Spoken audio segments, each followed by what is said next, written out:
Hi guys, it's Miss Pepworth, and today I'm going to read to you one of my very favorite books, Add a Twist, Scientist. So this goes with our theme of inventions and creating and thinking that we have going on. Add a Twist, Scientist.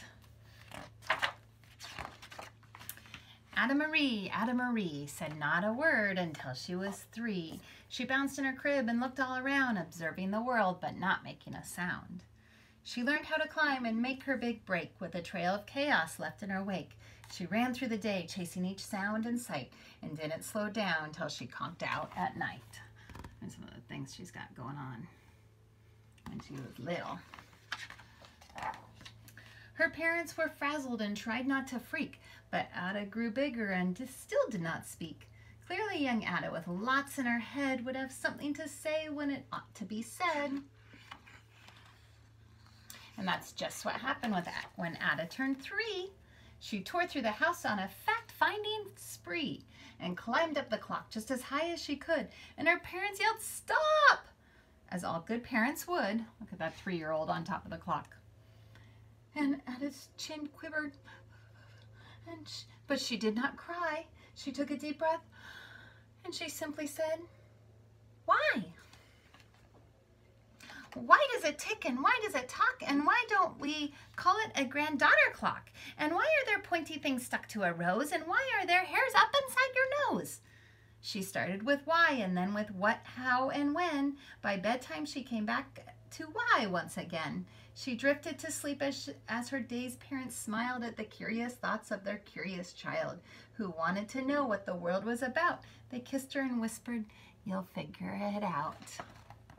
Oh, curiosity is so important. She's bubbling over with curiosity.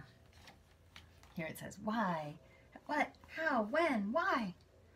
Her parents kept up with her high-flying kid whose questions and chaos both grew as she did.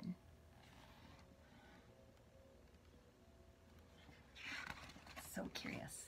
Even Miss Greer found her hands quite full when young Ada's chaos wreaked havoc at school. But this much was clear about Miss Ada Twist. She had all the traits of a great scientist. Look at the science experiment she did at school. What a mess, but what curious fun. Ada was busy that first day of spring, testing the sounds that mockingbirds sing, when a horrible stench smacked her right in the nose. A pungent aroma curled up her toes. "Zowie!" said Ada, which got her to thinking. What's the source of that terrible stinking? How does a nose knows when there's something to smell? And does it still stink if there's no nose to tell? She rattled off questions and she tapped her chin, and she started at the start where she ought to begin. A mystery, a riddle, a puzzle, a quest. This was the moment that Ada loved best. Ada did research to learn all she could of smelling and smells, both stinky and good. One hypothesis that Ada thought could be true: the terrible stink came from Dad's cabbage stew. She tested and tested, but Ada knew it was time to come up with hypothesis 2. So there she is, trying to test and smell her dad's cabbage stew, and she says, no, this isn't it. So she came up with her second hypothesis. Hypothesis is a scientific guess. Then zowie, the stink struck again, just like that. Hypothesis 2, it's caused by the cat. The cat couldn't make such a stink on its own. It needed perfume and some fancy cologne. So young Ada tested.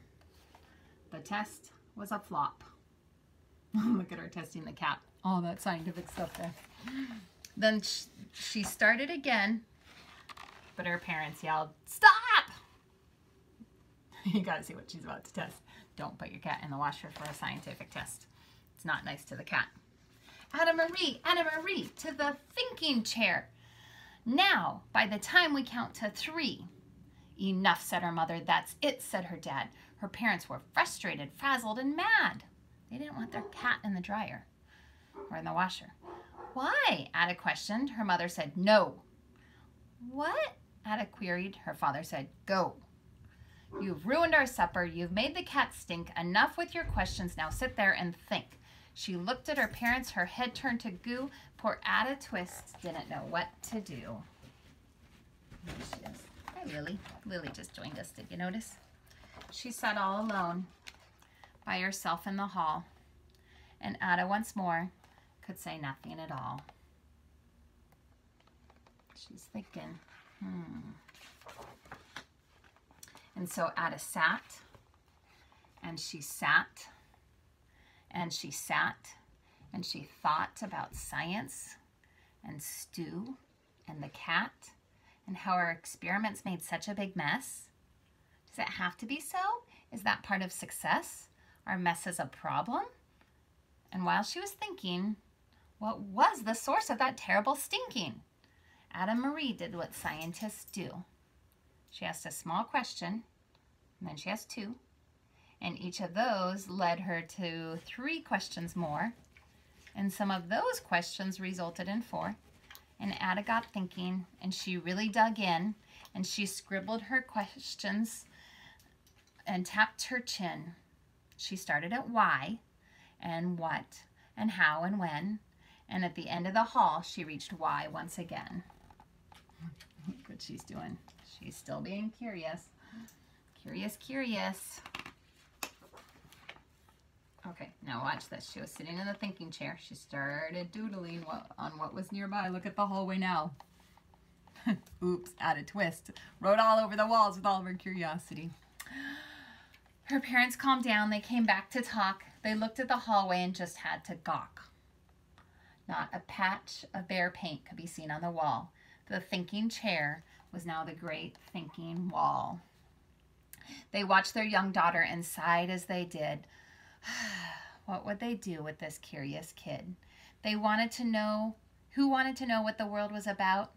They smiled and they whispered, we'll figure it out. And that's what they did, because that's what you do when your child has a passion and a heart that's true.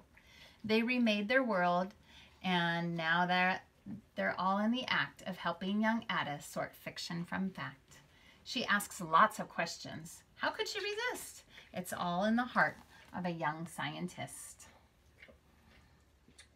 So many of you are a young scientist asking lots of questions, and your questions lead to more questions, and then you want to know the answers and you try things out. So many of you are scientists. Here she is in class.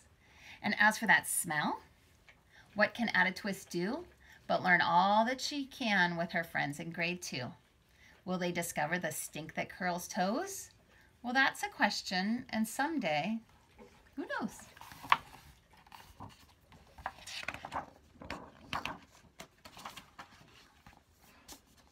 Ada Twist Scientist, one of the best books. So I encourage you to be a scientist.